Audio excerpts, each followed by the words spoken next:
السلام علیکم ورحمۃ اللہ وبرکاتہ۔ آج ہم آپ کے سامنے حاضر ہوئے ہیں ایک ایسے مسئلے کے ساتھ کہ رہتے دنیا میں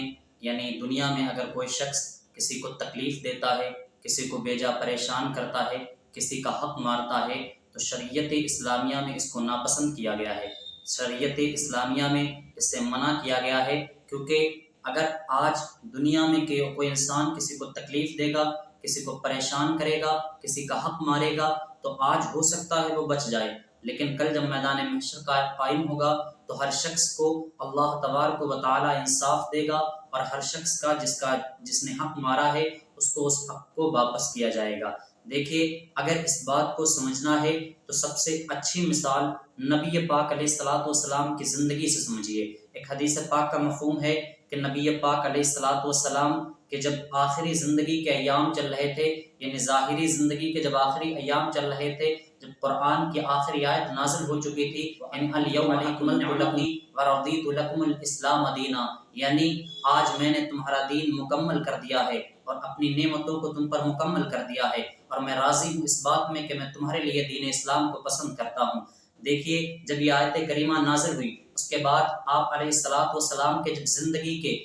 ظاہری زندگی کے آخری ایام چل رہے تھے، تب نبی پاک علیہ الصلوۃ والسلام نے صحابہ کرام کے درمیان ایک اعلان کیا کہ اے لوگو، تم میں کوئی ہے ایسا شخص جس کا مجھ پر ذرہ برابر حق آتا ہو؟ کوئی ہے ایسا جس کے مجھ پر پیسے آتے ہوں؟ کوئی ہے ایسا جس کو کبھی میں نے تکلیف دی ہے، کبھی مارا ہو، کبھی بیجا ستایا ہو، کبھی کسی کو بھی دنیا میں نے کیسی بھی تکلیف یا کوئی بھی چیز لی ہو تو آج وہ مجھ سے اپنا قصاص لے سکتا ہے، اپنا بدلہ لے سکتا ہے، اپنا حق لے سکتا ہے؟ نبی پاک علیہ الصلوۃ والسلام اس اعلان کو بار بار لوگوں کے درمیان کہہ رہے ہیں، لیکن کون ایسا شخص ہوگا جو نبی پاک علیہ الصلوۃ والسلام سے قصاص لے؟ کون ہوگا جو نبی پاک علیہ الصلوۃ والسلام سے اپنا حق لے؟ کوئی شخص نہیں کھڑا ہو رہا تھا۔ پھر اچانک ایک شخص کھڑے ہوئے جن کا نام حضرت عکاشہ بن محسن ہے۔ وہ کہنے لگے، یا رسول اللہ صلی اللہ علیہ وسلم، ویسے تو میں اپنے حق کے لیے، اپنے قصاص کے لیے آپ کے سامنے نہیں کھڑا ہوتا،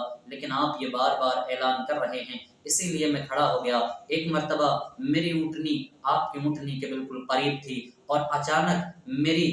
میری پیٹھ پر آپ کا کوڑا لگ گیا۔ اب مجھے یہ نہیں پتا کہ ایسا جان بوجھ کر کے ہوا ہے یا آپ سے غلطی سے ہوا ہے۔ نبی پاک علیہ الصلوۃ والسلام نے کہا، ٹھیک ہے، تم اپنا حق لے لو، اپنا قصاص لے لو۔ اس کے بعد چھڑی منگوائی گئی۔ جب چھڑی آئی تو ان کے ہاتھ میں جب چھڑی دی تو انہوں نے کہا کہ یا رسول اللہ صلی اللہ علیہ وسلم، جب میرے چھڑی لگی تھی اس وقت میرے جسم پر کپڑا نہیں تھا۔ صحابہ کرام کی چیخیں نکل گئیں کہ کیسا صحابی ہے، کیسا شخص ہے جو نبی پاک علیہ الصلوۃ والسلام سے قصاص لے رہا ہے۔ حضرت ابو بکر صدیق رضی اللہ تعالیٰ عنہ بولے کہ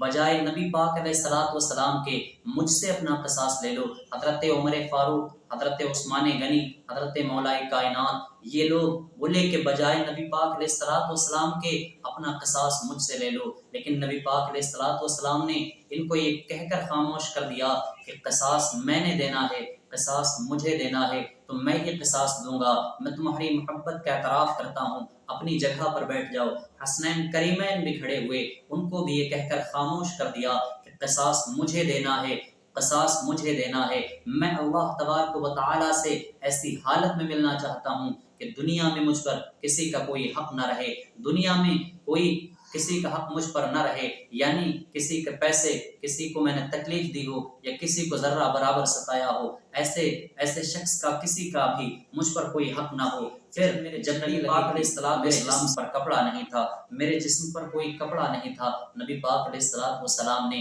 اپنا کرتا مبارک اتارا، اور جب اپنا کرتا مبارک اتارا تو جب جیسے ہی آپ کا جسد اطہر کو دیکھا، آپ کے جیسے ہی جسم مبارک کو دیکھا تو کوڑے کو پھینک دیا اور کہا کہ بھلا کون وہ شخص ہوگا جو نبی پاک علیہ الصلوۃ والسلام سے قصاص لے، نبی پاک علیہ الصلوۃ والسلام سے اپنا بدلہ لے؟ میں تو یہ چاہتا تھا کہ اللہ تبارک و تعالیٰ، میں تو یہ چاہتا تھا کہ آپ کے جسد اطہر سے، آپ کے جسم مبارک سے میں اپنے ہونٹوں کو مس کر دوں، ہونٹوں کو ٹچ کر دوں، تاکہ جہنم کی آگ سے میں بچ جاؤں۔ اور پھر اس کے بعد آپ نے اپنے ہونٹوں سے نبی پاک علیہ الصلوۃ والسلام کے جسم مبارک پر بوسہ دیا۔ نبی پاک علیہ الصلوۃ والسلام کو